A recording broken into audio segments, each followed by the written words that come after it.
Welcome to the Estates Made Simple podcast with Jenna Carvello and Gordon Vanderleek. We are on a mission to simplify the world of estate administration, helping executors gain the knowledge required to manage an estate. Please note, the following is for informational purposes only and is not to be considered legal, tax, or financial advice.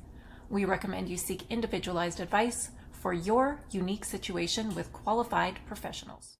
Thank you, everyone, for tuning in to another exciting and exhilarating episode of Estates Made Simple. Today's podcast, we are talking about executor compensation and why we believe every single executor should charge a fee for the work they do in the estate. I was speaking to somebody last night about this very topic. This gentleman is currently acting as an executor of his uncle's estate, and he was nervous about charging a fee to the estate, how the beneficiaries would perceive that fee, if everyone would feel comfortable that he's charging a fee, and how they might react in terms of their emotions and their expectations of what he should be doing. And that inspired this conversation today between Gordon and I, because we believe every executor should charge a fee.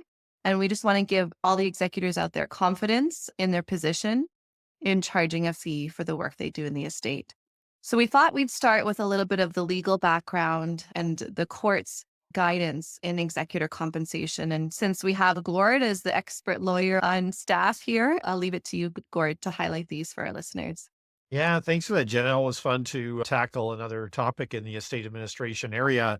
And it's interesting on this one that it can be a controversial one, or one that creates, maybe anxiety is too strong a word, but some concern or some dilemmas of what do you do with this thing. I'm glad you picked it as a topic today to talk about. So I feel for your client who was handling the uncle's estate, right? Because what do I do in this case? The reality is there's not always a cut and dry answer as to what it should be. So it's a bit amorphous in terms of how do we tackle it. So hopefully we can give you some principles or some guidelines today to guide you if you're in this situation and thinking about compensation. So we start with the proposition, no one's expecting an executor to do it for free. Now, there's lots of times that you could have a family member, maybe was an executor of a parent's estate or something like that, and you're going to go, no, they never charged anything.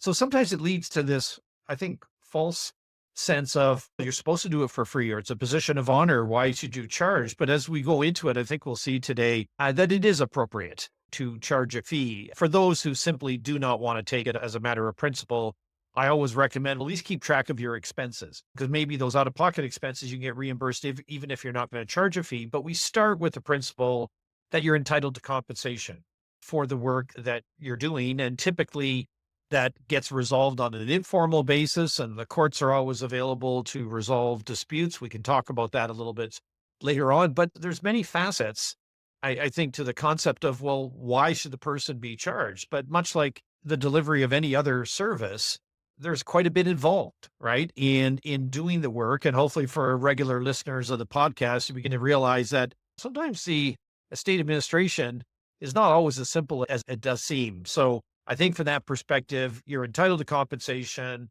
I think you want to keep your options open with regard to what that looks like. The other introductory comment beyond you're entitled to compensation, it's just a question of what's fair and reasonable, will also be to ensure that you deal with that at the end or towards the end of the administration of the estate. Another problem, or maybe tip to start with, is some people get into early conversations about, oh, I'm not going to claim any compensation, all the rest of it. So I always say, listen, let's make that decision once you're done or substantially done the administration of the estate, because you might have a different view. I usually suggest it's going to take a lot more time than you think.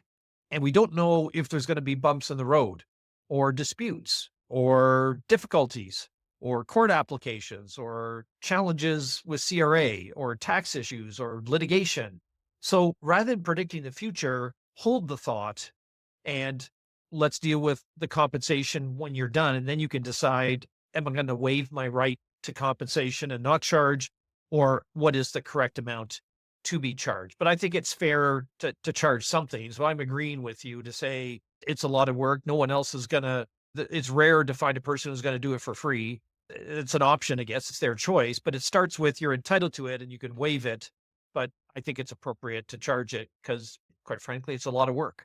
and a lot of responsibility. And we're going to get into that. What do you see as some of the, I guess, criteria or the reasons why somebody would claim executor compensation, or maybe some of the things you talked to your client last night about regarding his uncle's estate? So, in terms of compensation, I think there's a couple of arguments we can make here. One, it is all consuming for your life for a period of time. You may have to take away time from work or from family to administer the deceased affairs. And so, not charging anything that impacts your lifestyle and your well being is reasonable to consider compensation. The other factor I'd like to consider is all professionals on the market charge a fee for different services they provide. It could be an accounting service, legal service, real estate commissions to sell your property, investment fees.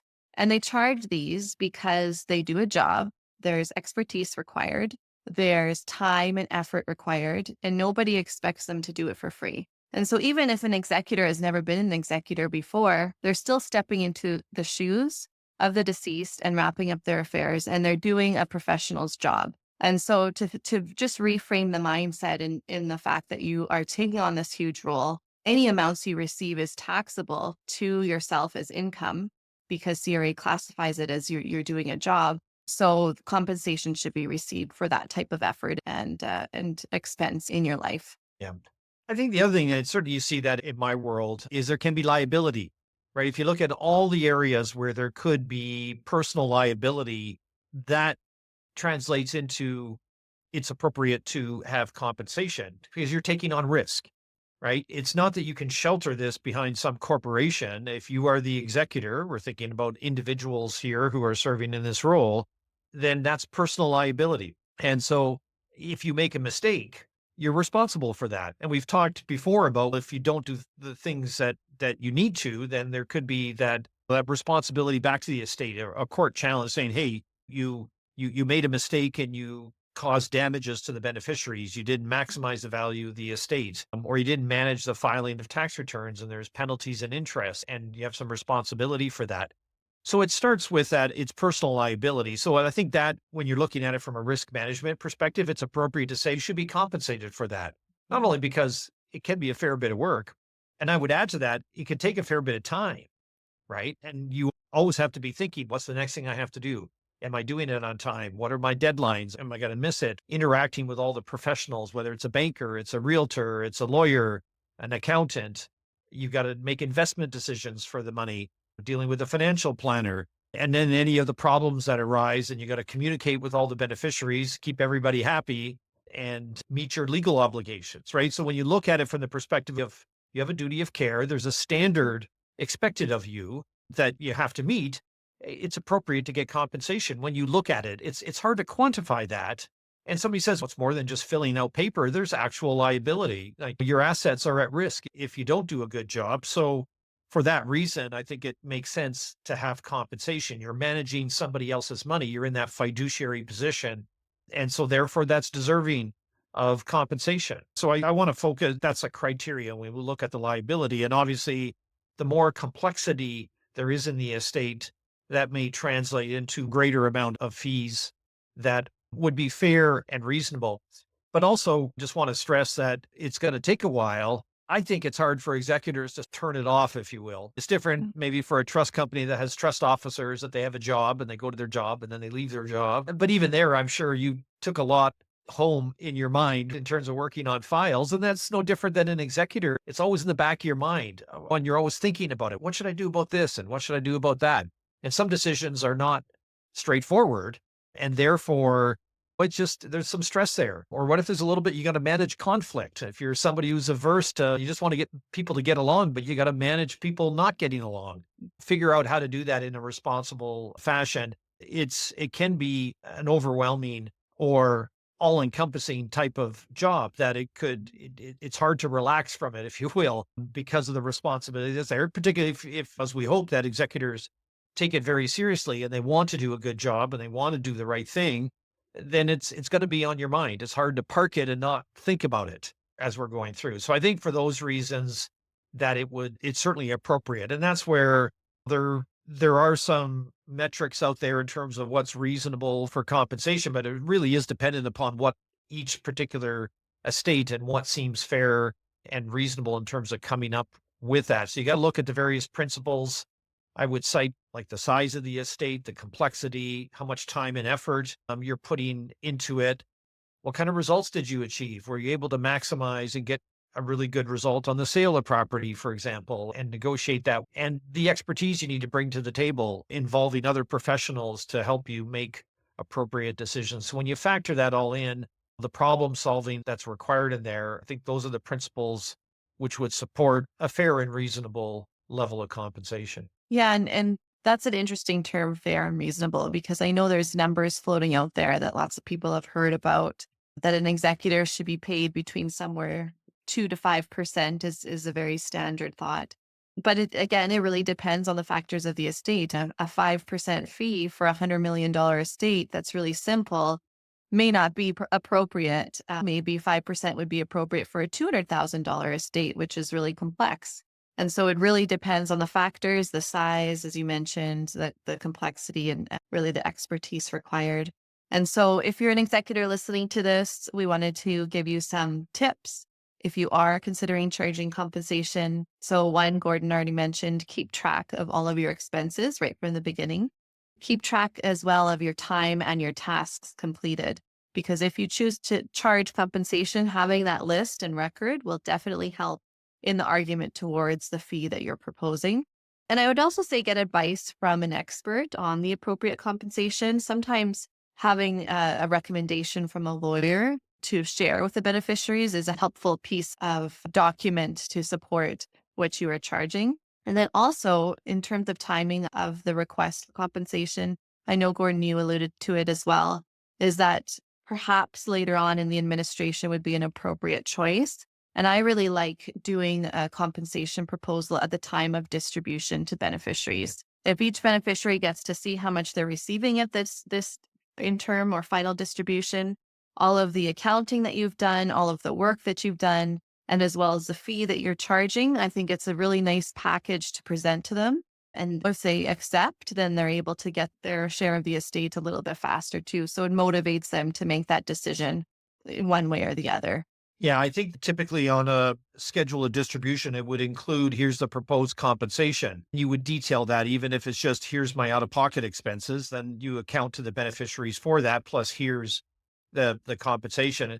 And you can look at different criterias. Is it a percentage of the estate? Here's the number of hours that you put in. So what I like to do is say, let's look at a variety of different criteria. And if you go, that's the market rate, if you will. If you can come in under that or close to that, it looks like you're being reasonable, right? That you could charge more, but this is fair to the family. And especially if they see, here's everything you did and all your time dockets. So I really like your point about saying you have to set up those habits at the very beginning, right? Because if 15 months later, you're ready to do a distribution, you're not going to remember all the work you did at the front end of the estate, the running around with the funeral home and these meetings and that meeting, and you'll always underestimate. And you may be oversimple. Oh yeah, it wasn't that bad. But if you keep track of it along the time or along the way, if you keep track of your time, then you'll have a better indication of this is time I could have been doing something else, right? You could have been relaxing. You could have been pursuing your business. You could be working, right? Some of this is also, if you have a job, you might have to take time off work,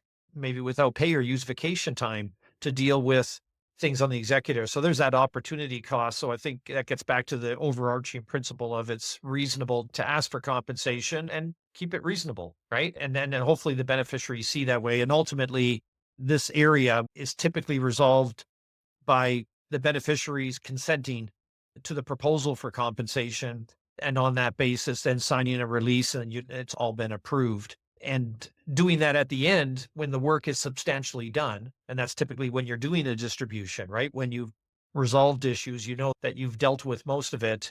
Then it's appropriate to say this would be the appropriate compensation to wrap up the estate because you might have done 80-90% of the work already. So you have a better idea to make that assessment versus doing it too early and then there's still lots of problems to be addressed. So I think if you're candid about it, don't commit up front because you don't know what's going to be involved. Keep accurate records, and then you'll communicate a plan. And in most cases, people are thankful for the work you've done and you stepped up and you did the work and you've shown it to be fair and reasonable and you have good records, you have receipts for everything. And then it becomes hopefully a non-issue.